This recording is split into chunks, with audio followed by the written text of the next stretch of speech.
Good morning, सुप्रभात, खम्मा घड़ी, राम राम सभी दोस्तों को। स्वागत है आप सभी का राजस्थान करंट अफेयर्स के अंदर। आज है दोस्तों 15 मार्च और इस वीडियो के अंदर भास्कर और राजस्थान पत्रिका की न्यूज़पेपर की कटिंग के साथ में राजस्थान का करंट अफेयर्स कवर करने वाले हैं। और साथ में दोस्तों आपको मैं बता देता हूँ, परवन नदी के बारे में बात करेंगे। किसके बारे में? परवन नदी और परवन जो बहुउद्देशीय सिंचाई परियोजना है उसके बारे में भी बात करने वाले हैं। दादू पंत से जुड़ा हुआ क्या कि एक न्यूज़ के अंदर आया हुआ है, तो दादू दयाल जिसको राजस्थान के कबीर के नाम से जाना जाता है, तो दादू दयाल जी के बारे में पूरा का पूरा जो एग्जाम के अंदर एक एक के फैक्ट वगैरह है उसके बारे में बात करने वाले हैं। और वीडियो के एंड के अंदर 10 करंट अफेयर्स के क्विज भी डिस्कस करेंगे। ठीक है, आइए स्टार्ट करते हैं दोस्तों एक मोटिवेशन कोट के साथ में कि मंजिलों तक पहुंच ही जाएंगे हम यूं ही चलते चलते, गुमराह तो वो लोग हैं जो घर से निकले ही नहीं। अभी भी क्या है कि विश्राम अवस्था के अंदर बहुत सारे ऐसे लोग हैं जो घरों के अंदर दुबके हुए बैठे हैं। ठीक है, जिनको आगे का कुछ अता पता भी नहीं है। कईयों की मजबूरियाँ हैं उसकी वजह से बैठे हैं, कईयों को क्या है कि आगे कुछ दिखाई नहीं दे रहा। लेकिन हमको क्या है, हमें तो क्या है कि 2 से 2.5 साल हो गए बाहर भटकते हो, घर से बाहर भटकते हो। क्या हुआ? 2 से 2.5 साल हो गए दोस्तों। बस कंटिन्यूटी रखिए, लगातार कंटिन्यूटी रखिए, आपको कोई नहीं रोक पाएगा दोस्तों। 6 से 7 महीने आप लगातार कंटिन्यूटी रख लीजिए एग्जाम से पहले। ठीक है, आप फाड़ दोगे, देखना। आइए स्टार्ट करते हैं। सबसे पहली कटिंग के बारे में बात करते हैं कि प्रदेश के अंदर टीकाकरण की होड़ लगी हुई है और आंकड़ा पहुंचा है 10 करोड़। ठीक है, प्रदेश ने क्या है कि 10 करोड़ वैक्सीन का टारगेट लक्ष्य हासिल कर लिया। जब से वैक्सीन जो अभियान स्टार्ट हुआ, वो दिनांक भी बताऊंगा आपको, तारीख भी बताऊंगा कि वैक्सीन कब स्टार्ट किया गया था। तो चिकित्सा मंत्री ने ये बोला है कि प्रदेश ने 10 करोड़ से ज़्यादा कोरोना वैक्सीन है वो डोज लगाने के मामले के अंदर राजस्थान देश के अंदर 7वें पायदान के अंदर। ठीक है, देश के अंदर 7वें पायदान पे है। और प्रथम स्थान पे कौन है भाई? उत्तर प्रदेश ने सबसे ज़्यादा वैक्सीन लगाई, क्योंकि वहाँ की पॉपुलेशन ज़्यादा है, इसीलिए क्या है कि उत्तर प्रदेश ने सबसे ज़्यादा वैक्सीन लगाई है। सेकंड नंबर पे महाराष्ट्र ने लगाई है, थर्ड नंबर पे पश्चिम बंगाल ने लगाई है, और राजस्थान ने 7वें नंबर पे क्या है कि वैक्सीन सबसे ज़्यादा लगाई है। ये चीज़ याद रखो कि प्रदेश के अंदर 98.4% लोगों ने प्रथम डोज लगाई, यानी 100% प्रथम डोज है वो 100% नहीं लगी है। ठीक है, और सेकंड डोज है वो 84% लगी है। ठीक है, तो ये डाटा भी आप याद रखोगे। लेकिन प्रदेश के अंदर 20 से ज़्यादा जिले ऐसे हैं जिन्होंने 100% लोगों को प्रथम डोज लगा चुके। कई तो क्या कि जयपुर है जिसने क्या कि प्रथम डोज है उसको 108% के आसपास हो गए। ठीक है, तो प्रदेश ने 10 करोड़ वैक्सीन का टारगेट पूरा किया। प्रदेश देश के अंदर 7वें स्थान पे। प्रथम डोज 98.4% लोगों को लगाई है, जबकि सेकंड डोज है वो 84% लगाई है। प्रथम डोज के मामले के अंदर राजस्थान के क्या कि प्रदेश के 20 से ज़्यादा जिले ऐसे हैं जो प्रथम डोज के मामले के अंदर 100% लक्ष्य हासिल किया है। प्रथम डोज के मामले के अंदर जयपुर पहले नंबर पर है, ये याद रखोगे। प्रथम डोज लगाने के मामले के अंदर जयपुर ने क्या 108% टीकाकरण का लक्ष्य हासिल किया है। तो याद रखना, जयपुर क्या कि प्रथम डोज लगाने के मामले के अंदर पहले नंबर पे। लेकिन दोनों डोज को 100% पात्र लोगों को लगाने वाला क्या है कि प्रतापगढ़ प्रदेश का प्रथम जिला है दोस्तों। याद रखना, प्रतापगढ़ वो जिला है जिसने 100% वैक्सीन क्या कि ड्राइव वगैरह है, वैक्सीनेशन का अभियान कंप्लीट किया है। ठीक है, तो ये चीज़ याद रखो। लेकिन देश के अंदर 100% क्या कि लक्ष्य हासिल करने वाला हिमाचल प्रदेश।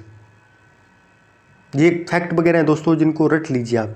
हिमाचल प्रदेश देश का वह राज्य है जिसने प्रथम और द्वितीय दोनों डोज के मामले के अंदर 100% लक्ष्य हासिल किया है, जबकि उत्तर प्रदेश है जिसने सबसे ज़्यादा वैक्सीन लगाई है।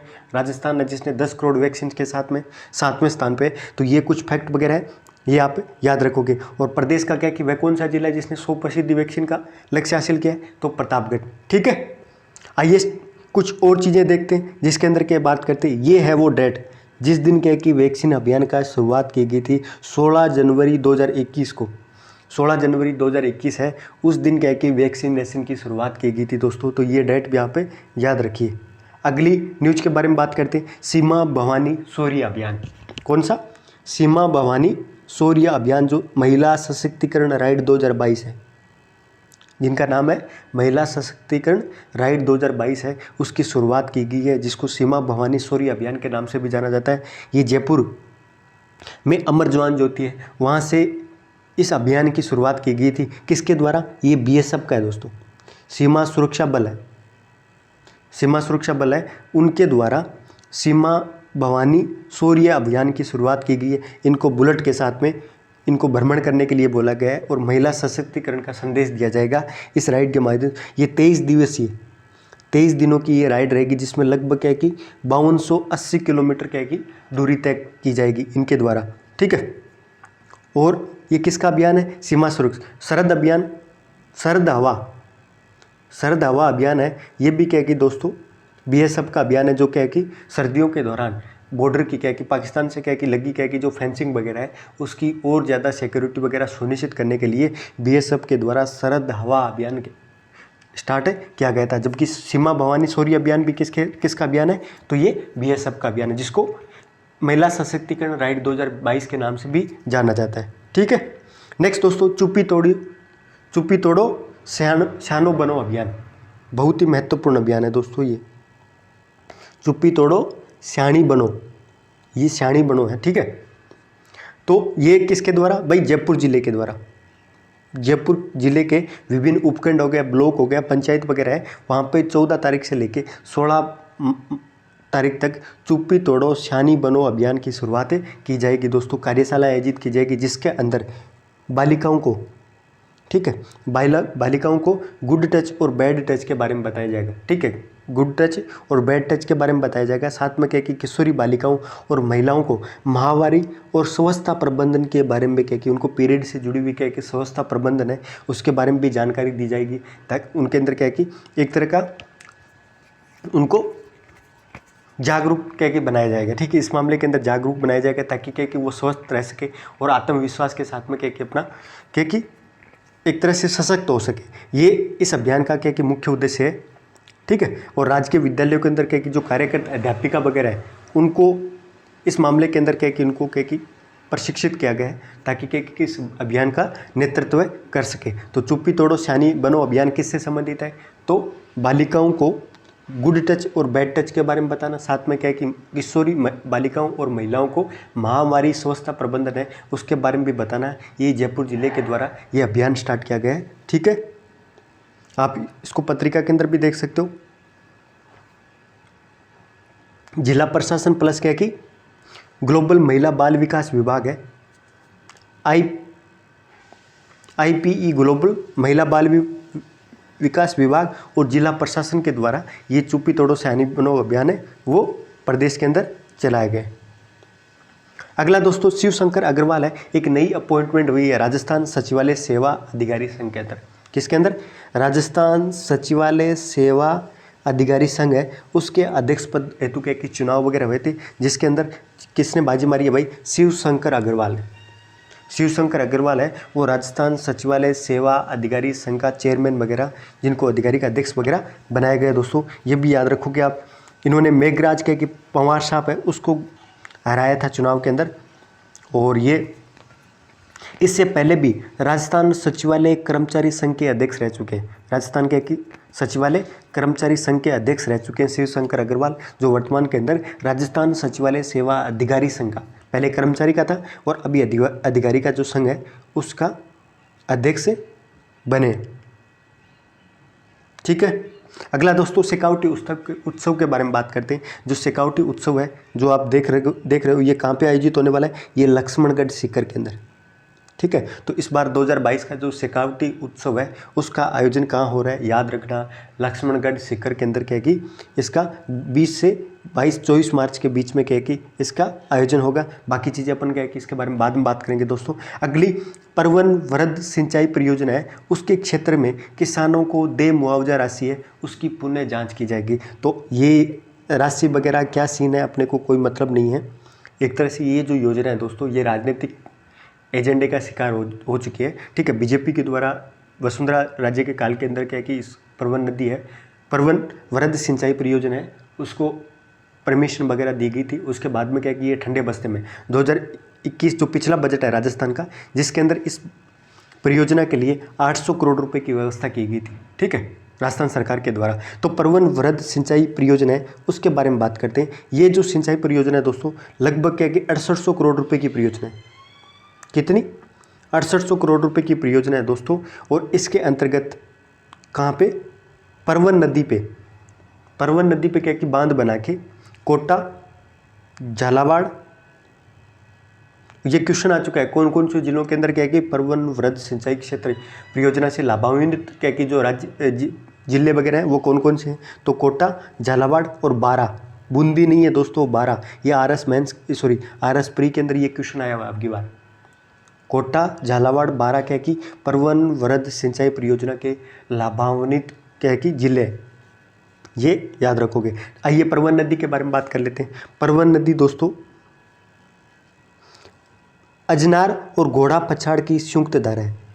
परवन नदी है जिसका क्या है कि दो नदियों के संगम से क्या है कि परवन नदी का निर्माण होता है। एक तो नदी है अजनार, दूसरी है घोड़ा पछाड़ की संयुक्त धारा है। दोस्तों ये मध्य प्रदेश के विंध्याचल पर्वत श्रेणी से निकलती है और झालावाड़ के मनोर थाना में राजस्थान के अंदर प्रवेश करती है। तो परवन नदी है वो कहाँ से निकलती है, मध्य प्रदेश के विंध्याचल पर्वत श्रेणी से निकलती है और राजस्थान के अंदर कहाँ प्रवेश करती है, झालावाड़ के मनोर थाना के क्षेत्र है वहाँ से क्या कि राजस्थान के अंदर प्रवेश करती है। झालावाड़ बारां के अंदर बहते हुए ये प्लाइता गांव के अंदर काली सिंध नदी के अंदर मिल जाती है। तो काली सिंध नदी की सहायक नदी है।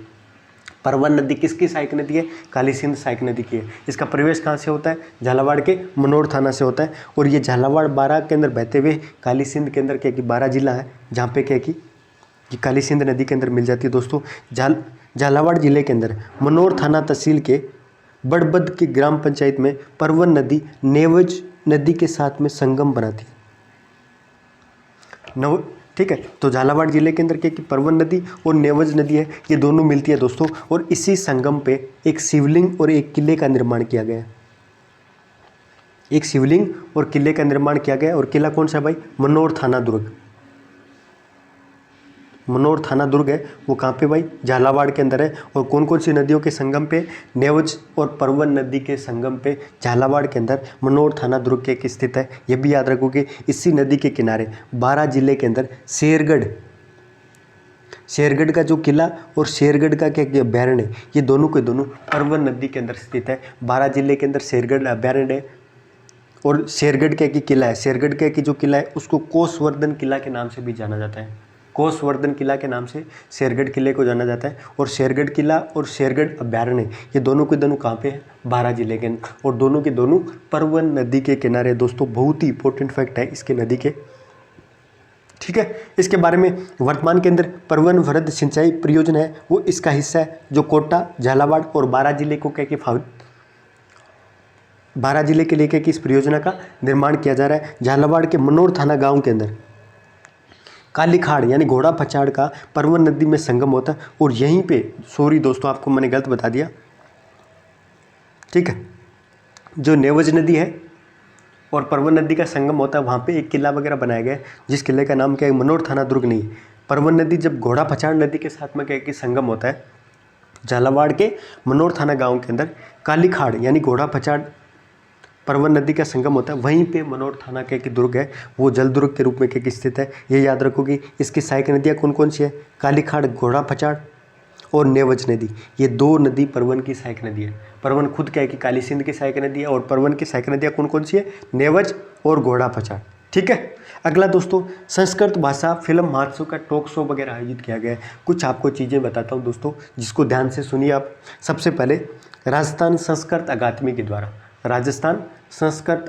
के द्वारा माघ महोत्सव का आयोजन हो रहा है। कहाँ पे, ज्वार कला केंद्र के अंदर। ज्वार कला केंद्र है वहाँ पे माघ महोत्सव का आयोजन हो रहा है, ठीक है।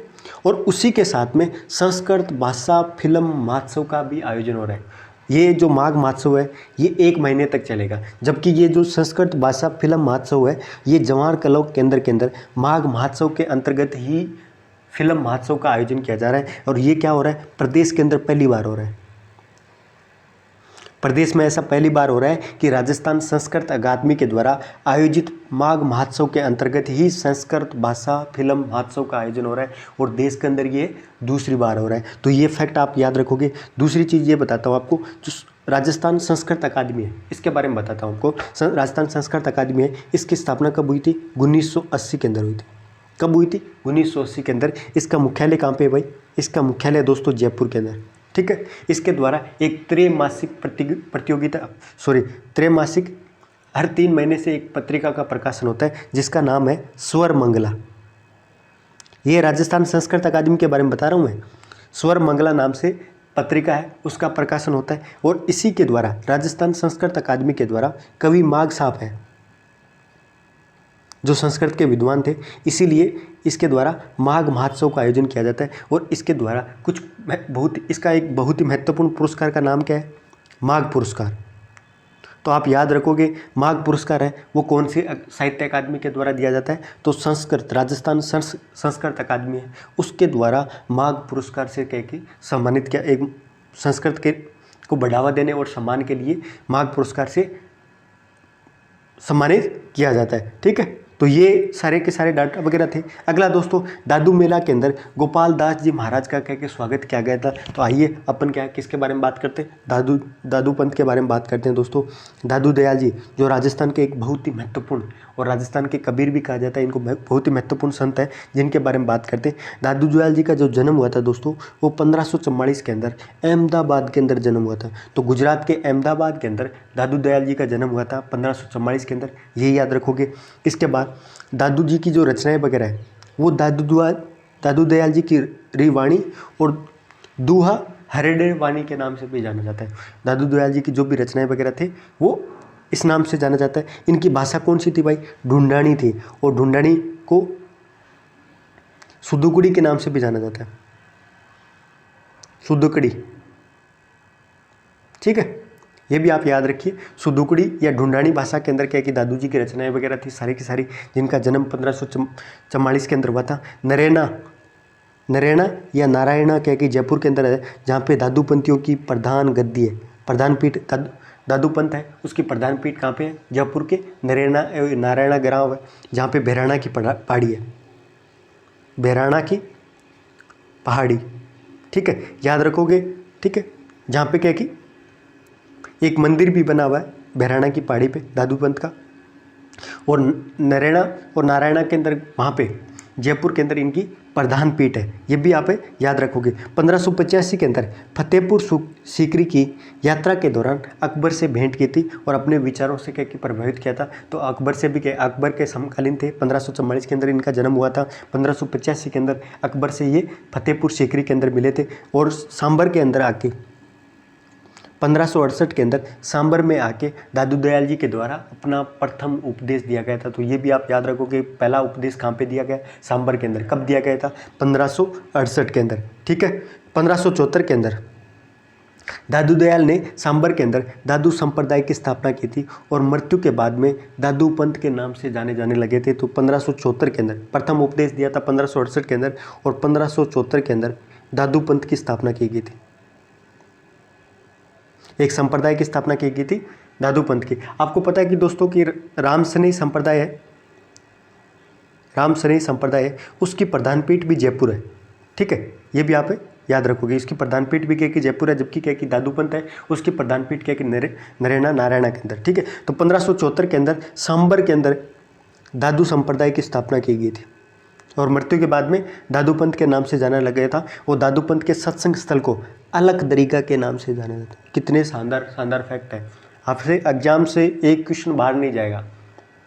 ठीक है, दादू पंथ के सत्संग स्थल है उसको अलख दरिगा के नाम से जाना जाता था। दादू जी को दूसरा शंकराचार्य के नाम से भी जाना जाता है, दादू जी को दूसरा शंकराचार्य के नाम से भी जाना जाता है। इनको राजस्थान का कबीर भी कहा जाता है, ये भी याद रखोगे। और 42 ग्रंथों की इनके द्वारा रचना की गई थी। कितने ग्रंथों की, 42 ग्रंथों की रचना की गई थी, जिनमें से ज्ञान समुद्रा, ज्ञान सवैया जिसको सुंदर विलास के नाम से भी जाना जाता है, सुंदर सार, सुंदर ग्रंथावली, इनके बहुत ही महत्वपूर्ण क्या कि ग्रंथ वगैरह थे।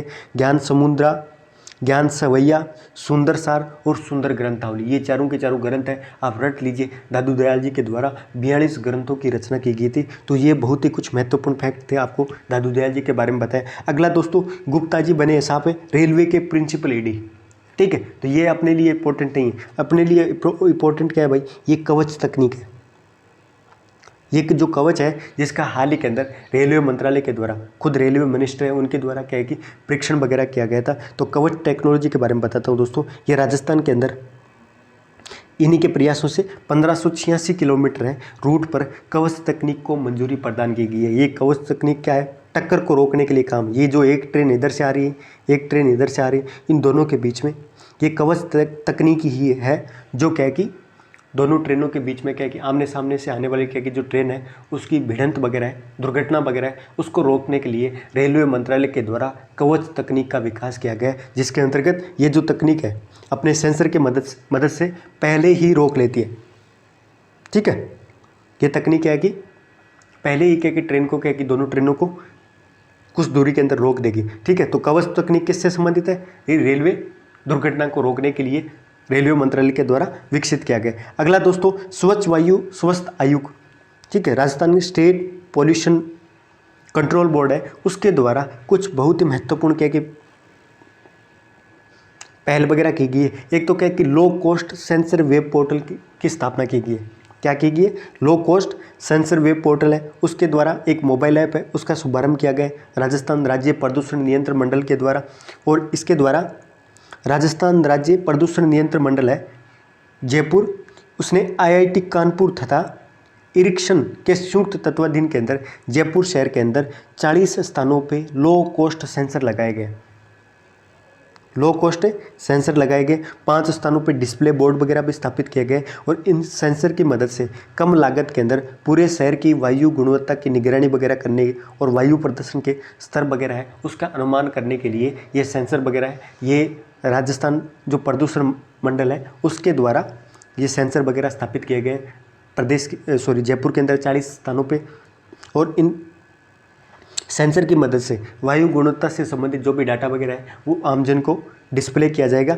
5 स्थानों पे किया गया, साथ में एक वेब पोर्टल है उसकी शुरुआत की गई, एक मोबाइल ऐप भी लॉन्च किया गया। तो ये इतना ज़्यादा इंपॉर्टेंट नहीं है, कभी आगे दोस्तों राजस्थान जो स्टेट पॉल्यूशन कंट्रोल बोर्ड है उसके बारे में आपको जरूर बताऊंगा इसका बैकग्राउंड के साथ में। नेक्स्ट दोस्तों, पुलिस वेरिफिकेशन का पत्र आया था तो डर गई थी। ये बेगम बैतूल है, तो दोस्तों बेगम बतूल है जो नागौर की है, मांड गायकी के लिए हाल ही के अंदर राष्ट्रपति जो भवन है उसमें नारी शक्ति पुरस्कार 2021 से सम्मानित किया गया था। तो बहुत ही इंपॉर्टेंट फैक्ट है, आपका रिवाइज हो रहा है, मैंने कवर करवाया था आपको। तो बेगम बतूल है जो नागौर की मांड गायकी की है, जिनको नारी शक्ति पुरस्कार 2021 से सम्मानित किया गया था। और आपसे यहीं पे एक क्वेश्चन पूछ रहा हूँ कि राजस्थान की 2 महिलाओं को नारी शक्ति पुरस्कार 2021 अंतर्राष्ट्रीय महिला दिवस 8 मार्च को प्रदान किया गया था। एक और महिला का नाम क्या है दोस्तों, जिसका नाम है नीना गुप्ता। नीना गुप्ता जो झुंझुनू की है, जिनके द्वारा गणित के अंदर अबुझ पहेली वगैरह है उसका सोल्व किया था, इसी के चलते उनको नारी शक्ति पुरस्कार से सम्मानित किया गया था, नीना गुप्ता। और दूसरी बेगम बतूल है जो मांड गायकी की है। ठीक है, और ये पुराने आदमी है भाई, अपन गांव के आदमी, अपने को क्या है जब भी घर में या गांव के अंदर पुलिस वगैरह आ जाती है तो हम क्या हो जाते हैं, हमारे सारों के कान खड़े हो जाते। तो इनको जब भी पुलिस वेरिफिकेशन का जब पत्र आया था तो ये डर गए थे, लेकिन बाद में पता चला था ये बहुत ही महत्वपूर्ण सम्मान है एक नारी के लिए, क्या कि नारी का शक्ति पुरस्कार जो भी राष्ट्रपति से क्या कि स्वीकार करना एक बहुत ही महत्वपूर्ण रहता है दोस्तों। तो दोनों याद रखिए, ये बेगम बतूल और दूसरी नीना गुप्ता। ठीक है, नेक्स्ट दोस्तों, वर्धमान इंटरनेशनल स्कूल है, उसको स्टार रेटिंग अवार्ड से नवाजा गया है। ये किसके द्वारा भाई, किसके द्वारा? Centre for educational development foundation है, centre for educational development foundation है, उसके द्वारा वर्धमान इंटरनेशनल स्कूल को पर्यावरण संरक्षण एवं सतत शैक्षणिक विकास श्रेणी के अंदर उत्कृष्ट प्रदर्शन के लिए यह पुरस्कार प्रदान किया गया, star rating school award. Star rating school award है, उससे किसको नवाजा गया है? एक तो किसके द्वारा दिया गया है? ये दिया गया है centre for educational development foundation के द्वारा।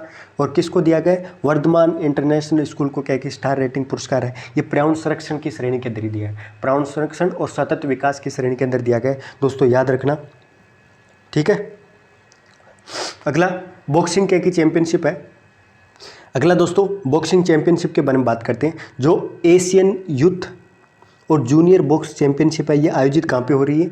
ये जॉर्डन के अम्मान शहर है, अम्मान दोस्तों जॉर्डन का शहर है, वहाँ पे एशियन यूथ और जूनियर क्या की बॉक्सिंग चैंपियनशिप है, उसका आयोजन हो रहा है, जिसके अंदर 6 महिला भारतीय मुक्केबाज है जिनके द्वारा गोल्ड मेडल जीता है, जिनका नाम कौन कौन सा है दोस्तों, आप इतने को याद नहीं रख सकते, बस आप इतना याद रखिए कि एशियन यूथ और जूनियर क्या की बॉक्सिंग चैंपियनशिप है वो कहाँ पर आयोजित की गई थी? जॉर्डन के अंदर आयोजित की गई थी, जिसके अंदर 6 क्या की भारतीय महिला है मुक्केबाज है जिनको गोल्ड मेडल जीता है, ये सारी के सारे एक बार देख सकते हो। विनी है, दूसरी यासिका, विधि, निकिता चंद, श्रुति श्रेष्ठ, रुद्रिका, ये 6 महिला हैं जिनके मुक्केबाज है जिन्होंने क्या कि गोल्ड मेडल जीता है। नेक्स्ट बहुत ही इंपॉर्टेंट है क्रिस्टियानो रोनाल्डो, जिसने सबसे ज़्यादा गोल करने वाले क्या कि फुटबॉलर बन गए दोस्तों। ये इनके द्वारा उपलब्धि हासिल की है और इनके द्वारा 807 गोल किए गए।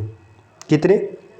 807 गोल करके ये दुनिया के सबसे ज़्यादा गोल करने वाले क्या कि फुटबॉलर बन गए दोस्तों। इससे पहले ऑस्ट्रिया के, चेक रिपब्लिक के फुटबॉलर थे जिनका नाम था जोसेफ बिकेन। ठीक है, आपको इधर लिख देता हूँ, जोसेफ बिकेन, इनके द्वारा 805 के गोल किए गए थे और इसी को सरपास करते हुए, ठीक है, क्रिस्टियानो रोनाल्डो के द्वारा 807 गोल करके दुनिया के सबसे ज़्यादा क्या कि किन को किया है, बस ये याद रखिए, जोसेफ बिकेन को। ठीक है,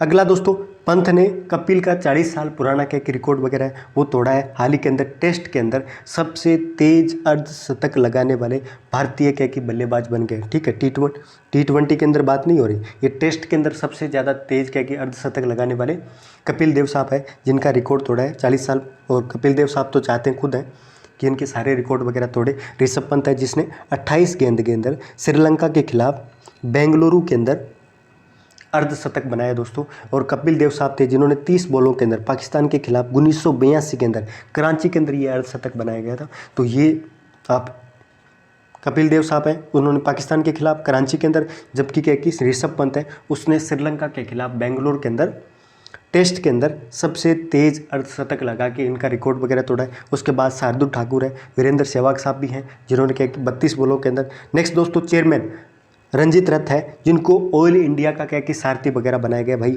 ऑयल इंडिया के बारे में बात करते हैं, ये रंजीत रथ है जिनको देश की दूसरी सबसे बड़ी सरकारी तेल कंपनी,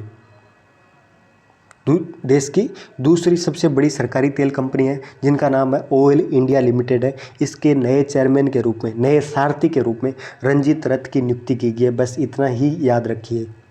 अगला दोस्तों, डिजिटल गवर्नेंस से सुशासन की ओर एक और कदम बढ़ाया गया है। ये पूरा का पूरा जो डाटा वगैरह है ये किसी काम का नहीं है, अपन इसके बारे में बात कर लेते हैं। ठीक है, जन आधार पूरे परिवार है उसकी क्या कि एक समेकित डिजिटल आईडी वगैरह है। जिस जन आधार के बारे में बात करते हैं, राजस्थान सरकार की एक बहुत ही महत्वपूर्ण परियोजना है, एक डिजिटल आईडी है जो राज्य सरकार के द्वारा विकसित की गई है और 1.87 करोड़ परिवारों और 7.2 करोड़ लोगों को इस प्रमाणिक डेटाबेस के लगभग राज्य की पूरी आबादी इसके अंदर शामिल की गई है। तो आप ये डाटा याद रखिए, 1.87 करोड़ के परिवार है उनको जन आधार से क्या कि जोड़ा गया है। टोटल देखोगे 7.2 क्या कि करोड़ के जो लोग हैं राजस्थान के जिनको जन आधार क्या कि प्रदान किया गया है।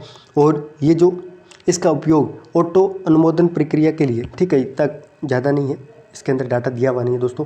नेक्स्ट दोस्तों, प्रदेश के अंदर कॉपर, गोल्ड, लैंड, जिंक और सिल्वर की 5 ब्लॉक्स वगैरह हैं उसको तैयार किया गया है नीलामी के लिए कि सरकार के द्वारा। कि नेक्स्ट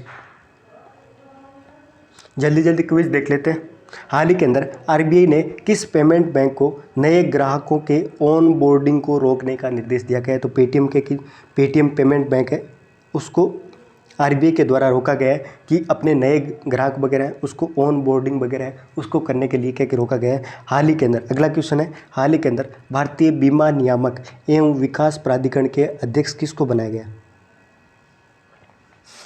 भारतीय बीमा नियामक और विकास प्राधिकरण है उसका अध्यक्ष क्या कि देवाशीष पांडा है, उनको अध्यक्ष बनाया गया दोस्तों। अगला, पेट्रोकेमिकल इंडस्ट्री कॉर्पोरेशन लिमिटेड है उसके द्वारा तैरते हुए सौर ऊर्जा संयंत्र है उसकी स्थापना कहाँ गई है? ये तमिलनाडु के अंदर की गई है दोस्तों, बहुत ही महत्वपूर्ण है। किसके द्वारा की गई? पेट्रोकेमिकल इंडस्ट्री कॉर्पोरेशन लिमिटेड है। लेकिन ये चीज़ मायने नहीं रखता, ये रखता है कि हाल ही के अंदर कहाँ तैरते हुए सौर ऊर्जा संयंत्र की स्थापना की गई है? ये तमिलनाडु के थूथुकुडी के अंदर।